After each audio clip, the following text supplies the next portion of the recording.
Hello बच्चों। आज मैं आपको कक्षा 8वीं जिसका विषय है गणित, इसकी वर्कशीट नंबर 26 समझाऊंगी, जिसकी डेट है मेरे पास 24 दिसंबर 2020। आज की वर्कशीट में हम घन के अभाज्य गुणनखंड करेंगे। ठीक है, तो आज हम देखेंगे कि अभाज्य गुणनखंड कैसे किए जाते हैं। ठीक है, देखो यहाँ पर लिखा है किसी संख्या के गुणनखंड से सभी गुणनखंड अभाज्य ही होते हैं। जब भी आप किसी भी संख्या के गुणनखंड करो ना, तो वो हमेशा अभाज्य गुणनखंड आएंगे। वो संख्या जो किसी और की टेबल में नहीं आती होगी। ठीक है, तो उस संख्या का अभाज्य गुणनखंड कहते हैं। तो उसी जो भी वो संख्या है जिसके भी हमने गुणनखंड किए और वो अभाज्य गुणनखंड है, तो उसी संख्या को हम क्या बोलेंगे? अभाज्य गुणनखंड बोलेंगे।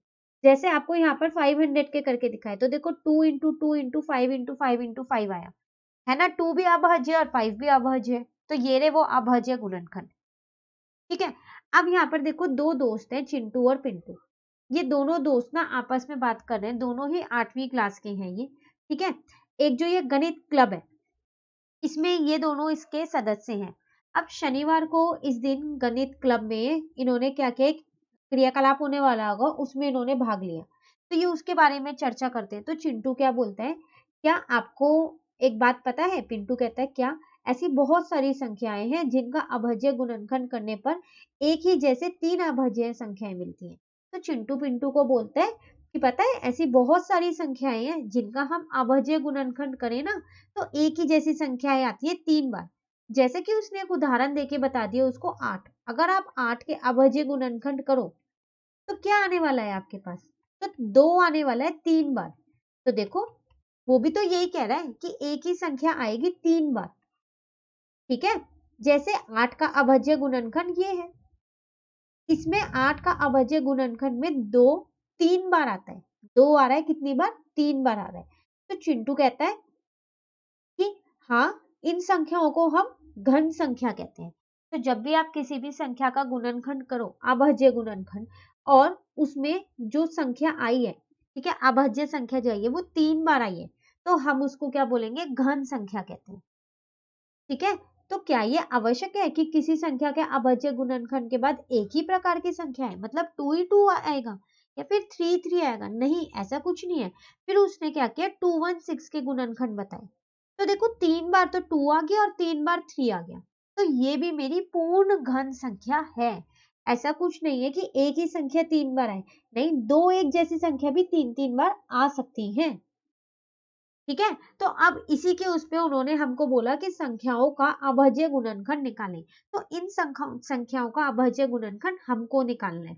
तो देखो 3325 का निकालना है, तो इसको 5 से करना पड़ेगा क्योंकि ये 5 की टेबल में आता है ना।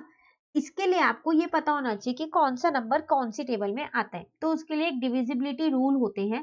ठीक है, जो ये सारे रूल्स आपको बताते हैं कि कौन सा नंबर कौन सी टेबल में आता है। ठीक है, मैं उसकी वीडियो मैंने बना रखी है, तो मैं डिस्क्रिप्शन बॉक्स में आपको उसकी लिंक दे दूंगी। आप एक बार उसको देखिएगा जरूर, ताकि आपको ये पता चल जाए कि कौन सा नंबर किसकी टेबल में आता है, फिर आपको ढूंढना नहीं पड़ेगा।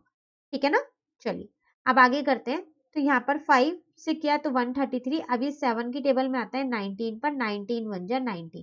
तो अगर मैं 3325 के अभाज्य गुणनखंड देखूं तो वो आए 5 इंटू 5 इंटू 7 इंटू 19, यही तो है। ठीक है ना, तो अब ये तो पूर्ण घन संख्या नहीं है क्योंकि ये 3 3 के जोड़े नहीं बन रहे, तो इसको छोड़ दो, हमको तो सिर्फ अभाज्य गुणनखंड करना है, इसमें और कुछ नहीं करना। ठीक है, सेकंड है आपके पास 1728। चलिए इसके करते हैं। तो 2 से किया तो 864 आया, फिर हमने यहाँ पर 2 से किया तो 432 आया, फिर इसको 2 से किया तो हमारा 216 आया। अभी भी ये 2 से जा रहा है 108 पे, अभी भी ये 2 से जा रहा है कितने पे? 54 पे। ठीक है, अभी भी 2 से जा रहा है 27 पे। ठीक है ना, अब नहीं जा रहा, अब 3 पे जा रहा है। ठीक है, तो अगर आप 1728 के गुणनखंड देखें तो कितनी बार 2 आया? 1 2 3 4 5 6, और 3 बार 2 आया, 1 2 3 4, एक सेकेंड, 4 5 6, और 3 कितनी बार आया? 3 बार।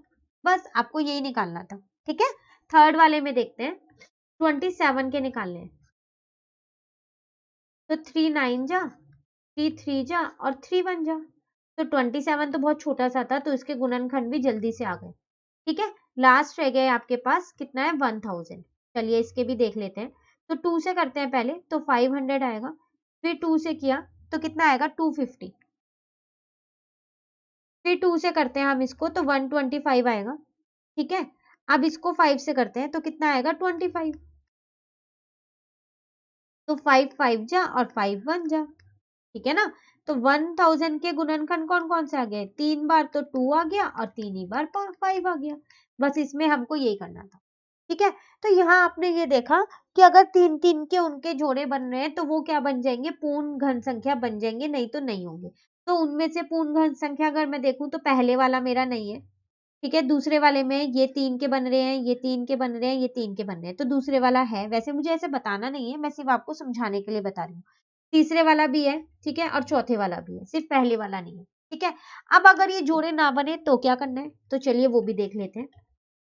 यहाँ आपसे कह रहे हैं एक ऐसी संख्या जिनके सभी अभाज्य गुणनखंड 3 के समूह में हो, उन घन संख्या को उसे घन संख्या या पूर्ण घन संख्या कहते हैं। ये तो अभी हम पीछे करके ही आए हैं, अगर 3 के जोड़े में बन जाए तो वो घन संख्या या फिर पूर्ण घन संख्या कहलाएगी। ठीक है, अब यहाँ कह रहे हैं राम के पास जूते का एक बॉक्स है जिसकी विमाएं 15 सेंटीमीटर, 13 सेंटीमीटर तथा 15 सेंटीमीटर है।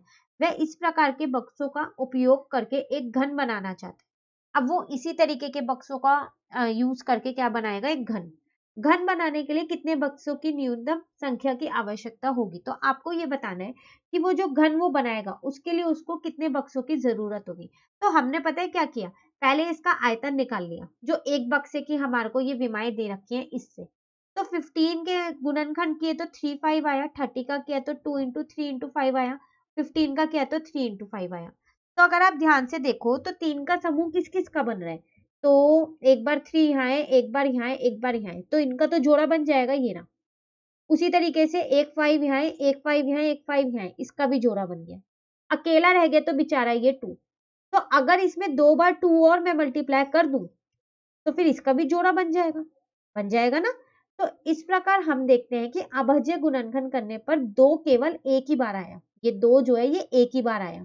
पूर्ण घन बनाने के लिए, अब इसको पूर्ण घन बनाना है ना, उसके लिए हमें क्या करना पड़ेगा, 2 इंटू 2 की जरूरत होगी। इस प्रकार राम को 2 इंटू 2 बक्सों की जरूरत होगी। इसका मतलब अब उसको 4 बक्सों की और जरूरत होगी, तभी वो उसका घन बना पाएगा। ठीक है, चलिए अब आगे देखते हैं। कह रहे हैं निम्न में से कौन सी पूर्ण घन संख्या है, बताओ इनमें से कौन सी पूर्ण घन संख्या है। तो अभाज्य गुणनखंड कर लेते हैं, अगर 3 3 का जोड़ा बन गया तो है, नहीं बना तो नहीं है। ठीक है ना, तो 2 से इसको किया तो 108 आया, फिर 2 से इसको किया तो 54 आया, फिर 2 से इसको किया तो 27 आया, 3 को इससे किया तो 9 आया। 3 3 जा और 3 1 जा। ठीक है, तो 216 के अभाज्य गुणनखंड कितने आए, 3 बार तो 2 आया और 3 ही बार हमारा 3 आ गया। तो जोड़े बना के देखे 3 3 के बन रहे, तो पूर्ण घन संख्या है, ये तो पूर्ण घन संख्या है। ठीक है, तो 216 पूर्ण घन संख्या है। हमें वो बतानी है कौन सी, निम्न में से कौन सी पूर्ण घन संख्या है, तो ये वाली है। चलिए दूसरा देखते हैं। तो यहाँ 10,000 है, तो पहले 2 से करते हैं तो 5,000 आएगा, फिर 2 से किया तो कितना आया 2500, फिर 2 से कर दिया तो 1250, फिर 2 से कर दिया 625। अब 2 से नहीं जाएगा, 5 से जाएगा। तो अब 5 से किया तो 125 आया, फिर 5 से किया, ठीक है, तो 25 आया, फिर 5 से किया तो 5 आया और 5 बन जा 5। तो लिखे जरा, यहाँ लिख देते हैं। तो 10,000 के कितने आए, कितनी बार 2 आया, 1 2 3 4, 1 2 3 4, और 5 कितनी बार आया, 4 बार। तो देखो इन तीनों 2 का तो एक जोड़ा बन गया और इन तीनों 5 का भी एक जोड़ा बन गया, लेकिन इस 2 और 5 का जोड़ा तो नहीं बन पा रहा, ये तो अकेले रह गए ना। इसका मतलब ये पूर्ण घन संख्या नहीं है। तो पूर्ण घन संख्या नहीं है। ठीक है, चलिए तीसरा देखते हैं। 729 करें इसके, तो इसको 3 से किया तो 243 आया, फिर 3 से किया तो 81 आया, फिर हमने इसको 3 से किया तो 27 आया, इसको 3 से किया तो 9 आया, 3 3 जा और 3 1 जा, तो 7 2 9 के कितने आए, 1 2 3 4 5 6 टाइम्स जो है मेरे पास 3 आए। तो पहले मैंने वो लिख लिए। तो देखो इन तीनों का एक जोड़ा बन गया और इन तीनों का एक जोड़ा, ये तो बन गए, है ना। तो 7 2 9 एक पूर्ण घन संख्या है। ठीक है, चलिए फोर्थ वाला देखते हैं। 2025 देख के ही पता चल रहा है 5 की टेबल से जाने वाला ये, है ना। तो 5 से इसको किया तो 405 आया, फिर इसको 5 से किया तो 81, अब नहीं जाएगा, अब 3 से जाएगा। 3 से किया तो 27 आएगा, फिर 3 से किया तो 9 आएगा, फिर 3 से किया, अब 3 आएगा, अब 3 1 जा 3 आ गया। तो पहले लिख लेते हैं इसके गुणनखंड। तो 5 आया मेरे पास 2 बार और 3 आया मेरे पास 4 बार। देख के पता चल रहा है जोड़े नहीं बन पाएंगे, इन तीनों 3 के तो बन गए, लेकिन ये 5 और 3 रह गए ना। तो 2025 पूर्ण घन संख्या नहीं है। ठीक है, तो एक ये वाली थी अभी तक, एक ये वाली थी, ये दोनों नहीं है। ठीक है, अब लास्ट रह गया है, उसको और देख लेते हैं। ठीक है ना, चलिए तो अब हम यहाँ पर देखते हैं फिफ्थ वाला। तो 15625 है,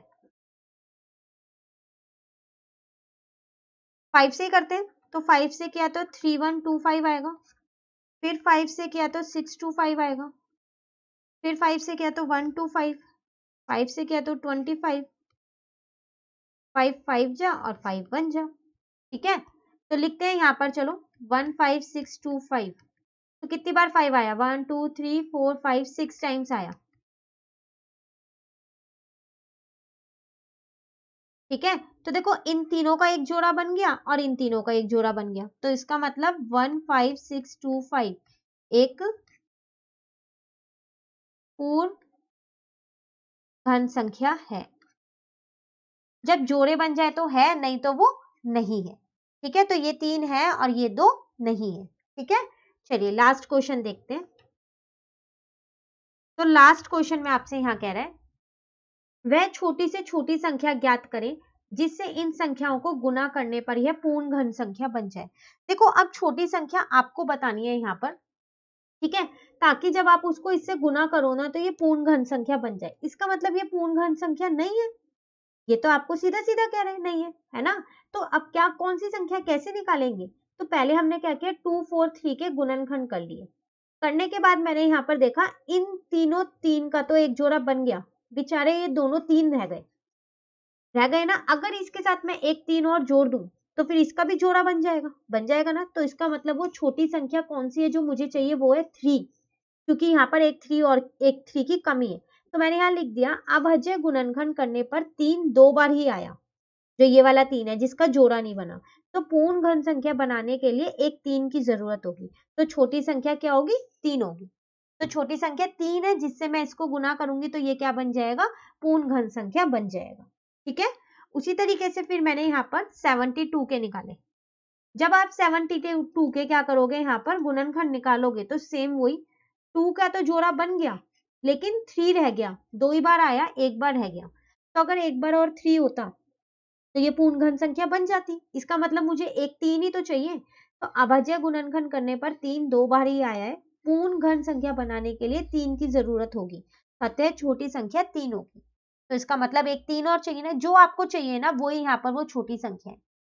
ठीक है, अब देखो यहाँ पर जब आपने 1188 का किया ना तो सिर्फ 3 के ही जोड़े बन पाए, 2 बार 2 है और एक 11, ये अकेला रह गया। तो अभी आपको एक 2 चाहिए ताकि इसका जोड़ा बन जाए, और 2 11 चाहिए, है ना, ताकि इसका जोड़ा बन जाए, यही चाहिए। तो अब आप यही लिखोगे, अभाज्य गुणनखंड करने पर 2 2 बार आया और 11 एक बार आया। तो पूर्ण घन संख्या बनाने के लिए एक 2 चाहिए और 2 11 की जरूरत है, एक 2 की जरूरत है और 2 11 की। तो कितनी छोटी संख्या क्या होगी, तो 2 इंटू 11 इंटू 11। जब आपको दो संख्याएं चाहिए हो ना तो आपको उसको इंटू करके लिखना है, तो 242 हो। ठीक है, चलिए फोर्थ वाला देखते हैं। अब सारे ही एक जैसे हैं, सब में यही करना है। आपको क्या करना है, पहले अभाज्य गुणनखंड करना है, उसके बाद देख लो किसका जोड़ा नहीं बनना। जब इसको किया तो 2 का जोड़ा तो बन गया 3 से, एक 7 की जरूरत है, ये रह गया है एक 7। तो अगर मैं एक 7 और यहाँ पर लिख दूं तो ये मेरा पूर्ण घन संख्या बन जाएगा, क्योंकि जोड़े बन जाएंगे सबके। कोई चीज मैंने यहाँ लिख दी।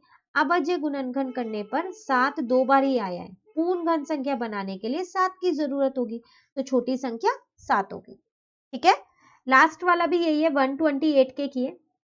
तो जब हमने 128 के यहाँ पर किए तो ये वाले दो के तो एक जोड़ा बन गया, इन तीन दो का भी एक जोड़ा बन गया।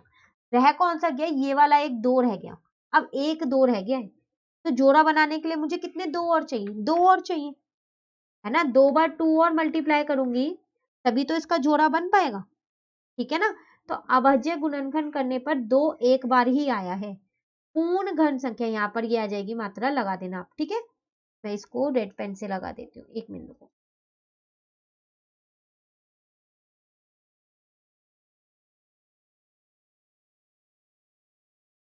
ठीक है ना, तो ये लगा दिया मैंने। तो पूर्ण घन संख्या बनाने के लिए 2 की जरूरत होगी, तो अब आप क्या करोगे, एक बार 2 बार 2 और लिख दोगे।